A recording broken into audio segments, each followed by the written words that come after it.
स्फुरितरक्ताक्षी मदपाटलगण्डभूः चन्द्रनद्रवदिग्धाङ्गी चाम्पेयकुसुमप्रिया कुशला कोमलाकारा कुरुकुल्ला कुलेश्वरी आधाम्बा तुष्टिः पुष्टिर्मतिर्धृतिः शान्तिः स्वस्तिमती कान्तिर्नन्दिनी विघ्ननाशिनी माता मलयाचलवासिनी सुमुखी नलिनी यशस्विनी विशुद्धचक्रनिलया रक्तवर्णा त्रिलोचना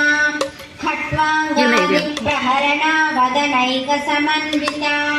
पायसान्नप्रियत्वस्था पशुलोकभयङ्करी अमृतादिमहाशक्ति संवृता डाकिनीश्वरी अनाहताब्जनिलया श्यामा भावदनद्वया दंष्ट्रोज्ज्वलाक्षमालाभिधरा रुधिरसंस्थिता कालरात्यादिशक्तौघा वृथा स्निग्धौघनप्रिया।